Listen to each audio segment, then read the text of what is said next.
دو چیزیں ہیں، ایک تو جب رہن سہن کا طریقہ غلط ہو جاتا ہے تو پھر معاش کا طریقہ بھی غلط ہو جاتا ہے۔ عبد القادر جیلانی رحمۃ اللہ علیہ فرمایا کرتے تھے، جب لوگ مال خرچ کر رہے ہوتے ہیں تو مجھے اندازہ ہوتا ہے کہ یہ مال آیا کیسے ہے، اس لیے کہ غلط مال غلط جگہوں پہ خرچ ہوا کرتا۔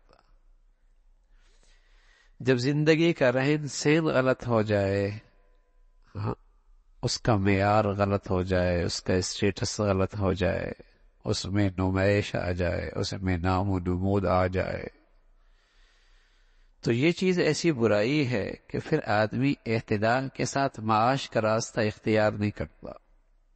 جب یہاں اعتدال نہیں تو وہاں بھی اعتدال نہیں رہتا، جب یہاں اسراف ہے تو وہاں بھی اللہ کی نافرمانی شروع ہونے لگتی ہے، یہاں حد سے تجاوز ہے تو وہاں بھی حدود پامال ہونے لگتی ہیں۔ اس لیے شریعت کا پہلا حکم ہے زندگی قناعت کی، زندگی سادہ، زندگی اعتدال کی۔ آسائش جائز ہے، آرائش بھی جائز ہے، آسائش بھی جائز ہے، آرائش بھی جائز ہے، نمائش حرام ہے۔ آسائش ذرا آرام، آرائش ذرا اچھا لگے، نمائش لوگوں کو اچھا لگے، حرام ہے۔ اس لیے اچھے کپڑے پہننے کی طرح مجھے اچھے لگے، آرام دہ کپڑا ہو، بالکل جائز۔ نمائش کہ اتنا قیمتی پہن رہا ہے کہ دنیا دیکھے، حرام ہے۔ گاڑی لے لی، سواری لے لی، گھر بنا لیا، گھر کے اندر چیزیں لے کے آیا، آسائش جائز ہے، آرائش جائز ہے، نمائش حرام ہے۔ آج ہماری زندگی میں آسائش کا حصہ بھی، آرائش کا حصہ بھی بہت تھوڑا ہے، نمائش کا حصہ بہت ہے۔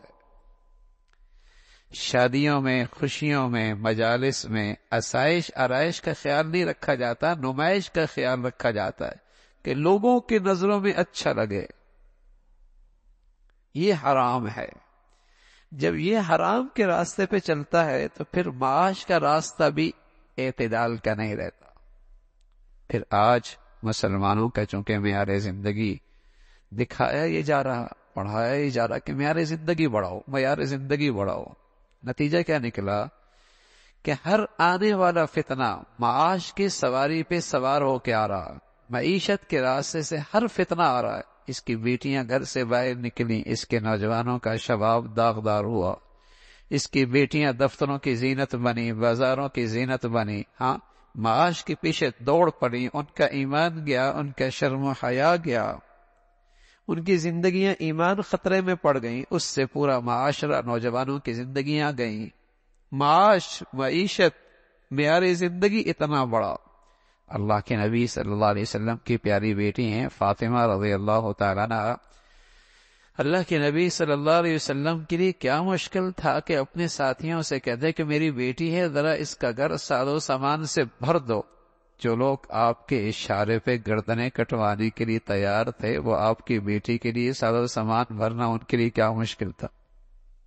لیکن ایک مرتبہ بیٹی آئی اور ہاتھوں پہ نشان ہے، کمر پہ بھی نشان ہے، ہاتھوں سے کام کرتی ہیں، کمر پہ مشکیزیں اٹھاتی ہیں، کہنے لگی یا رسول اللہ، ابا جان باندیاں بہت ساری آئی ہیں، خدمت کرنے والے بہت سارے آئے ہیں، ایک مجھے بھی دے دیں، سبھی میں آپ مدینہ میں تقسیم کر رہے ہیں، ایک مجھے بھی دے دیں۔ بیٹے بیٹھو، ابھی ضرورت مند بہت ہیں۔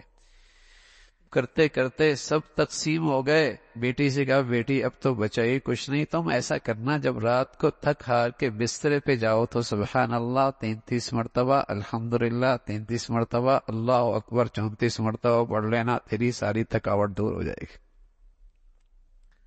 کیا کہہ رہی ہیں علی سے رضی اللہ تعالیٰ عنہ؟ علی، باہر کی ذمہ داریاں تیری سپرد ہیں، چار دیواری میں میں تجھے راحت اور آرام دوں گی۔ باہر کی ذمہ داریاں تیرے سپرد ہیں، چار دیواری میں میں تجھے راحت و آرام دوں گی، گھر کی ذمہ داریاں میری ہیں۔ یہ ہوا کرتا تھا۔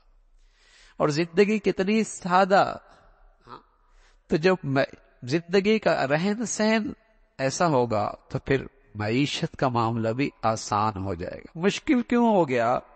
مشکل اس لیے ہو گیا کہ آج رہن سہن کا طریقہ غلط ہو گیا۔